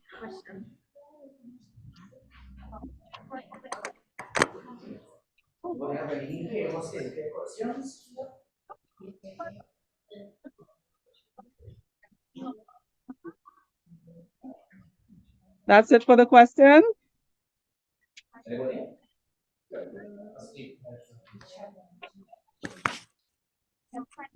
Hi, what advice would you give to someone that is going to start the exact same business that you are doing now?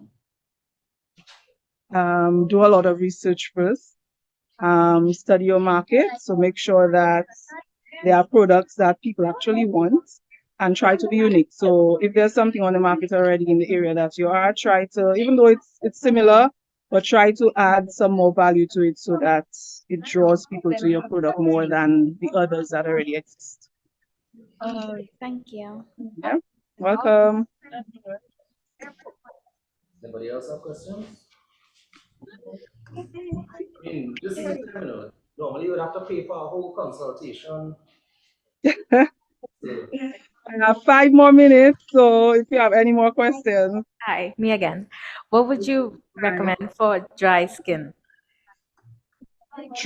I think it starts from inside. We tend to focus a lot on what we put on our skins topically, but hydrating is very important. So you have to drink a lot of water. Make sure you get your minerals. So there are different trace minerals that our body needs that most of us lack. So you have to concentrate on getting those and hydrating. So it really starts from inside.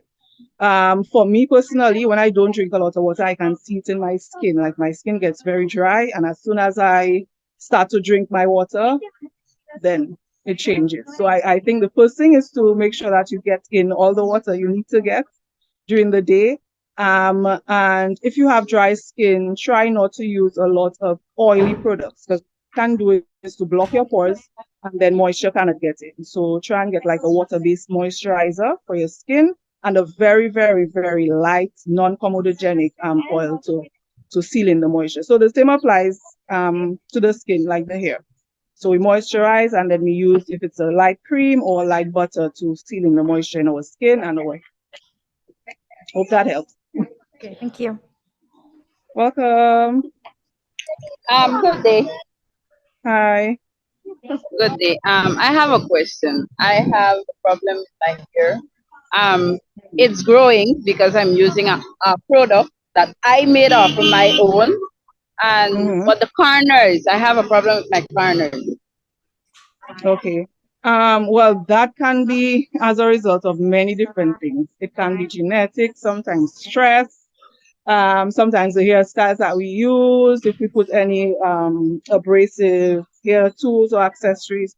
So the thing to do first off is to get to the root of the problem, what's actually causing it. So you mean like the edges here of your hair? What you can do is not wear too many tight hairstyles like I am doing right now. Try to opt for more tension-free hairstyles. And even if you said it's a growth oil that you made, then try to apply it here. You can warm the oil first and then massage it in. So that would help. Yeah. I can take one more question. Hi, excuse. What would you recommend for hair breakage? For hair breakage, well, again, you need to get to the root of what causes your hair to break. Like I said in the beginning, breakage usually stems from dry hair. So when your hair is dry, especially our hair type, because it's curly, when the hair is dry, it tends to break more. So focus on moisturizing your hair daily and sealing in the moisture. As well, our hair needs a balance of protein and moisture. So sometimes if our strands are too weak and don't have enough protein, that can cause breakage as well. So there are different protein conditioners that you can use. The one I recommend is from the brand Aphoge. It's APHOGE. They have a 2-step or 2-minute reconstructor protein conditioner. So I use that once a month to strengthen my hair. And that can work as well. And then from then, you just ensure that you keep moisturizing your hair and sealing it with a butter or heavy oil. So if you start doing that, you might see less breakage. And as well, doing the protective styling. So ensure that your ends are tucked in and not exposed to the elements as much. Yeah. Thank you. Welcome. So I have to go, guys. I have a next session coming up. So I really hope that you'll garnered some information and some tips and best practices that you all can use. If you join me on Instagram and Facebook, you can send me a quick message if you need to ask me anything. Okay? Thank you very much. And I believe this was an excellent demo to wrap up the program. See what I did there with wrap up? tie-up, protective style. No? Anyway, but thank you. Thank you very much. Thank you very much, Jodie, on behalf of Jaydees You're Naturals. welcome. This was pretty good, and I think yes, the girls are ready to get into some food. So Right. using all these healthy natural ingredients was a good way for us to start to whet the appetite for some nutrition. Nice, great. I'm glad I could be of service. Thank Thank you, you. and take care, girls. I thank you and Debbie for being part of it from all the way from Dominica. Ladies, can we get a thank you? You're welcome. Anytime again. All right, take care. All the best. Bye-bye. Thank Yes. you. Hey, Princess. Hello. Everybody, this is Princess from Dominica. Princess, this is everybody. Hi, everyone. Hello. Since you go your band, I ordered chicken for you. Wow, that sounds delicious. Look a band fell there. Baby, look a band fell there. Hello. Oh, they still on? Yeah, Hello. That is Sapphire Miriam Foundation, Girl Empowerment Club. in Trinidad. Yeah, they're based in they're coming out of Trinidad. Bye-bye. Bye-bye. Take care. Bye. Love you guys. Thanks a lot, All right. guys. All right. All the best. Oh, look at that. So, guess because of the nature of the session, I'm gonna ask Simone to give us a proper close off, and then we're gonna switch off the cameras and everything and just eat, and then go home and do everything else that we want to do. Right. So, 1 second, guys. And to everyone online, thank you for being with us still. Yeah, we have most of the online participants still, even though we've gone a little bit past time, but considering the first time we're doing our in-person session and with the technical challenges and stuff, I think we did pretty well. Right, so I'm gonna ask Simone to close off the program. Hi, ladies online throughout the Caribbean. Thank you very much for coming. It's been a wonderful session this morning. Thank you to all our presenters. Thank you to Jodie and Deborah and Dominica. Thank you to Dr. Joppy. We thank all our partners for coming on board in the UK, the US, and throughout the Caribbean. And we thank our ladies in Trinidad who are present with us. We have 10 beautiful young ladies who know a bit more about their hair and about their inner beauty and self-image. Okay, so we want to thank them for coming. We have a little gift bag for each and every one of you. As I said, we want to thank our sponsors, National Gas Company of Trinidad and Tobago, JMMB Bank, Unitrust Corporation, Trinidad Generation Unlimited, and the JMMB Group for their presence, their financial presence in our organization, and for making this possible. And we'd like to thank Chimming as well for their samples. Okay, so each young lady will be gifted with one of these bags. Please make use of our beauty products. Thank you again for joining us today, and we're going to have our brunch, okay, shortly. Mr. Mitchell, that's it? Okay. We'll see you in September. We'll send an email with the next session. So thank you very much for joining us over the past 6 Saturdays, 6 consecutive Saturdays. And we'll let you know when our next session is in September. Okay, so we have 1 session in September, 1 in October, 1 in November, and our grand graduation celebration in December. Thank you, ladies. Have a wonderful afternoon. Thank you. Bye. Bye. Bye-bye. Goodbye. See you. Bye.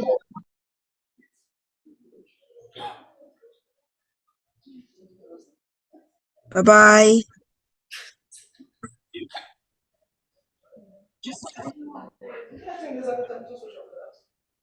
Everybody good, right?